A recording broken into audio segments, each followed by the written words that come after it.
तो नमस्कार दोस्तों आज मैं फिर से आया हूं आप लोगों के लिए कुछ इम्पॉर्टेंट ऐसे क्वेश्चंस को लेकर के जो क्वेश्चंस आने वाले डिफरेंट तरह के गवर्नमेंट एग्जाम्स के लिए काफ़ी ज़्यादा इम्पॉर्टेंट है। तो वीडियो को पूरा देखना है, ध्यान से देखना है, क्योंकि जो भी क्वेश्चंस मैं करवाने वाला हूं कि ये इसमें से काफ़ी ऐसे भी क्वेश्चंस हैं जो क्वेश्चन प्रीवियस एग्जाम में पूछे जा चुके हैं और साथ ही साथ आगे आने वाले किसी भी तरह के गवर्नमेंट एग्जाम्स के लिए काफ़ी ज़्यादा इंपॉर्टेंट है। तो चलिए दोस्तों स्टार्ट करते हैं आज का वीडियो। तो यहाँ पर आप देख सकते हैं सबसे पहला जो क्वेश्चन यहाँ पर दोस्तों मैंने आप लोगों के लिए दिया है कि भारत में सबसे पहले एटीएम लाने वाला बैंक कौन सा है। ऐसा कौन सा बैंक है जो कि इंडिया में सबसे पहले उसने एटीएम लाया था। तो चार ऑप्शन यहाँ पर HDFC, SBI, ICICI या फिर PNB। तो ऑप्शन ए दोस्तों HDFC जो है ये ऑप्शन यहाँ पे सही होता है। ठीक है, इसको थोड़ा सा यहाँ पर डिटेल में हम लोग जाने दोस्तों। तो आप यहाँ पर देख भी सकते हो कि भारत ने 1987 में देश का पहला एटीएम शुरू किया था।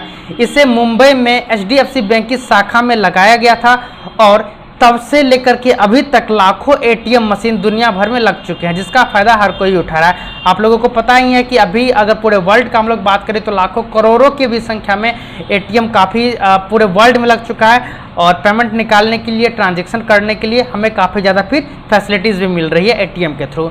आइए देखते हैं नेक्स्ट क्वेश्चन क्या है। नेक्स्ट क्वेश्चन है दोस्तों कि कवि कालिदास किसके राजकवि थे। चंद्रगुप्त मौर्य, समुद्रगुप्त, चंद्रगुप्त टू या फिर कुमारगुप्त। ये आपका ऑप्शन है। तो सही आंसर दोस्तों अगर हम लोग बात करें तो चंद्रगुप्त टू जो है आपका ये ऑप्शन सही होता है। चंद्रगुप्त टू का जो है इसके राजकवि थे कौन, तो कवि कालिदास जी। ठीक है, और कवि कालिदास जी के बारे में अगर थोड़ा सा मैं बेसिक बातें यहाँ पर करूँ मैं दोस्तों, तो इनका पूरा नाम कालिदास था और इनका अगर जन्म को लेकर के अगर मैं बात करूँ दोस्तों तो पहली से तीसरी शताब्दी ईसा पूर्व के आसपास में इनका डेट ऑफ बर्थ माना जाता है। और किस प्लेस पर हुआ था, तो जिस तरह से बर्थ डेट को लेकर के कोई भी कंफर्मेशन नहीं है सही तरीके से, उसी तरह से जन्म स्थान के बारे में भी कोई सही इन्फॉर्मेशन फिलहाल नहीं है। और अगर हम लोग इसके मैरिड लाइफ की बात करें तो इनका जो विवाह जो हुआ था राजकुमारी विद्योत्तमा से हुई थी। और निधन के बारे में अगर बात करें दोस्तों कवि कालिदास जी का, तो इनका जो निधन था जन्म की तरह कालिदास की मृत्यु का भी कोई प्रमाण नहीं है। ठीक है, आइए देखते हैं नेक्स्ट क्वेश्चन क्या है फिर हमारा। नेक्स्ट क्वेश्चन है दोस्तों उत्तर गुप्त में जो विश्वविद्यालय प्रसिद्ध हो गया था, यानी कि उत्तर गुप्त काल में जो विश्वविद्यालय जो यूनिवर्सिटी काफ़ी ज़्यादा फेमस हुआ था वो कौन सा था। तो कांची, तक्षशिला, नालंदा या फिर वल्लभी। तो सही आंसर है यहाँ पर दोस्तों तो ऑप्शन बी, ऑप्शन जो आपका इसका सही आंसर है नालंदा। ऑप्शन सी जो है नालंदा ये आपका सही आंसर है। और इसके बारे में थोड़ा सा डिटेल में अगर हम लोग दोस्तों नालंदा के बारे में बात करें तो नालंदा जहाँ तक कि आई थिंक आप लोगों को पता भी होगा कि भारत के बिहार प्रांत का एक जिला है जिसका जो हेडक्वार्टर है वो बिहार शरीफ है। नालंदा जिले में कुर्मी जाति के दबदबा और प्रभाव के कारण नालंदा जिले को आसपास के लोग कुर्मिस्तान के नाम से भी जानते हैं। और साथ ही साथ नालंदा अपने प्राचीन इतिहास के लिए काफ़ी ज़्यादा फेमस भी है। यहाँ विश्व की सबसे प्राचीन यानी कि नालंदा विश्वविद्यालय, जिसके बारे में मैंने अभी क्वेश्चन में आप लोगों को बताया था, उसके अवशेष अभी भी यहाँ पे प्रेजेंट है। और उस समय के बारे में ऐसा भी बोला जाता है कि जहाँ अलग अलग कंट्री से भी स्टूडेंट्स लोग यहाँ पर पढ़ाई करने के लिए भारत आया करते थे। ठीक है, आइए देखते हैं नेक्स्ट क्वेश्चन क्या फिर। नेक्स्ट क्वेश्चन है दोस्तों भारतीय नेपोलियन की उपाधि किसे दी गई है। चंद्रगुप्त मौर्य, समुद्रगुप्त, चंद्रगुप्त प्रथम या फिर हर्षवर्धन। ये आपका तो इसका सही आंसर है। जो दोस्तों सही आंसर का बात करें तो समुद्रगुप्त जो है ये आपका सही आंसर है, यानी कि भारतीय नेपोलियन जो है समुद्रगुप्त को बोला जाता है। और इसके बारे में थोड़ा सा यहाँ पर डिटेल हम लोग देखें दोस्तों, तो समुद्रगुप्त का जो राज शासन था वो 335 से 350 और लगभग 380 का जो ईयर था उस बीच हुआ था। और ये गुप्त राजवंश के चौथे राजा और चंद्रगुप्त प्रथम के उत्तराधिकारी भी थे। इनके बारे में बोला जाता है कि इनकी जो साम्राज्य थी वो पाटलिपुत्रा राजधानी थी। इनके साम्राज्य की जो राजधानी थी वो पाटलिपुत्रा थी। साथ ही साथ इनको विश्व इतिहास में सबसे बड़े और सफल सेनानायक एवं सम्राट के रूप में भी जाना जाता है। ठीक है, आइए देखते हैं नेक्स्ट क्वेश्चन क्या है हमारा। नेक्स्ट क्वेश्चन है दोस्तों इंपॉर्टेंट क्वेश्चन भी क्या है कि आयुर्वेद के जो वेद चिकित्सा है इसका भगवान किसे माना जाता है।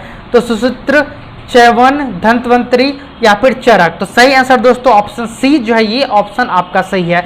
यानी कि आयुर्वेद का जो वेद चिकित्सा है, इसका भगवान के बारे में अगर हम लोग बात करें, गॉड के बारे में बात करें, तो धन्वंतरी को इसका गॉड माना जाता है। और इसके बारे में थोड़ा सा डिटेल में हम लोग देखें दोस्तों, तो डिटेल में भी मैंने यहाँ पर आप लोगों के लिए कुछ पॉइंट्स लिखा हुआ है कि धन्वंतरी हिंदू धर्म में एक देवता है जो महान चिकित्सक थे, जिन्हें देवपद प्राप्त हुआ। हिंदू धार्मिक मान्यताओं के अनुसार भगवान विष्णु के अवतार भी समझा जाता है, यानी कि धन्वंतरी को भगवान विष्णु का अवतार भी समझा जाता है दोस्तों। और जहाँ तक आप लोगों को पता भी होगा कि इनका पृथ्वी लोक में अवतरण जो है समुद्र मंथन के समय हुआ था। समुद्र मंथन का स्टोरी आप लोगों को पता भी है, तो उसी समय जो है इनका धरती पर जो है इनका अवतार इन्होंने लिया था समुद्र मंथन के समय। आइए देखते हैं नेक्स्ट क्वेश्चन फिर क्या है। नेक्स्ट क्वेश्चन है दोस्तों, यहाँ पर क्वेश्चन नंबर 6 है आपका। चीनी यात्री फाहियान किस गुप्त शासक के शासनकाल के दौरान भारत आए थे? ठीक है, तो चंद्रगुप्त मौर्य, समुद्रगुप्त, चंद्रगुप्त टू या फिर कुमारगुप्त। तो सही आंसर है दोस्तों यहाँ पर चंद्रगुप्त जो है आपका, ये ऑप्शन यहाँ पे सही होता है। और इसको थोड़ा सा डिटेल में अगर हम लोग दोस्तों देखें तो इनका जो यात्रा है दोस्तों, यात्रा के समय में भारत में गुप्त राजवंश के चंद्रगुप्त विक्रमादित्य का काल था। और चीन में जिनका शासन था दोस्तों, तो वो जिनडा वंश का काल था। कहाँ पे? तो चीन में। ठीक है, आइए देखते हैं नेक्स्ट क्वेश्चन। नेक्स्ट क्वेश्चन दोस्तों, यहाँ पर मैंने आंसर भी आप लोगों के लिए पहले से लिखा हुआ है ताकि थोड़ा सा कंफ्यूजन आप लोगों को ना हो। तो भारत ने पृथ्वी के धरातल का कितना प्रतिशत घेरा हुआ है? जैसे इंडिया है, आप जानते हो इंडिया ने टोटल जो सरफेस हमारे अर्थ का, जहाँ पर पानी नहीं है, भूमि के बारे में अगर हम लोग बात करें तो कितना परसेंट उन्होंने घेरा हुआ है? तो ऑप्शन सी यहाँ पर आप देख सकते हो, आंसर भी मैंने दिया हुआ है। ऑप्शन सी 2.5% जो है भारत ने पृथ्वी के धरातल का घेरा हुआ है। ठीक है, इसको थोड़ा सा डिटेल में अगर हम लोग दोस्तों बात करें तो पृथ्वी जिसका कि अंग्रेजी में अर्थ होता है और लैटिन में इसको टेरा बोला जाता है और इसको वर्ल्ड भी बोला जाता है। ठीक है, सूर्य से तीसरा ग्रह और ज्ञात ब्रह्मांड में एकमात्र ग्रह जहां जीवन उपस्थित है। सन से अगर हम लोग दोस्तों बात करें तो सन से तीसरे नंबर का जो ग्रह है, जो प्लैनेट है, वो आपका अर्थ है। और इस प्लैनेट के बारे में एक खास बात ये बोली जाती है कि यहाँ पर अभी तक के रिसर्च में एकमात्र ऐसा प्लैनेट ये है जहाँ पर आपको जीवन है।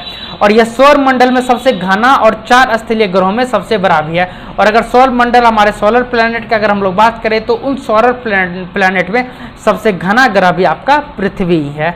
ठीक है, आइए देखते हैं नेक्स्ट क्वेश्चन। नेक्स्ट क्वेश्चन है दोस्तों, दिल्ली मेट्रो को अपनी प्रथम ड्राइवर रहित रेलगाड़ी किस देश से प्राप्त हुई थी? दिल्ली मेट्रो को अपनी प्रथम ड्राइवर सहित रेलगाड़ी किस देश से प्राप्त हुई थी? दक्षिण कोरिया, फ्रांस, यूएसए या फिर रूस। तो सही आंसर का अगर हम लोग दोस्तों बात करें तो दक्षिण कोरिया यहाँ पे सही आंसर होता है। ठीक है, आंसर भी मैंने दिया हुआ, आप देख सकते हो। और थोड़ा सा अगर हम लोग डिटेल में यहाँ पर दोस्तों बात करें तो दक्षिण कोरिया के चांगवान में बना यह अत्याधुनिक ट्रेन बिना ड्राइवर का मेट्रो पट्टियों पर दौड़ने वाली है और अभी दौड़ भी रही है, जैसा कि आपको पता ही है। और इस ट्रेन को समुद्र के रास्ते पहले गुजरात का मथुरा बंदरगाह लाया गया और वहां से सड़क मार्ग से दिल्ली के मुकंदपुर मेट्रो डिपो लाया गया। यानी कि दोस्तों अगर हम लोग बात करें दक्षिण कोरिया से किस तरह से आया, तो पानी के रास्ते, शिप पर जो है ये पानी के रास्ते ये आपको गुजरात का बंदरगाह में आया और वहां से फिर सड़क मार्ग होते हुए ये दिल्ली पहुंचा।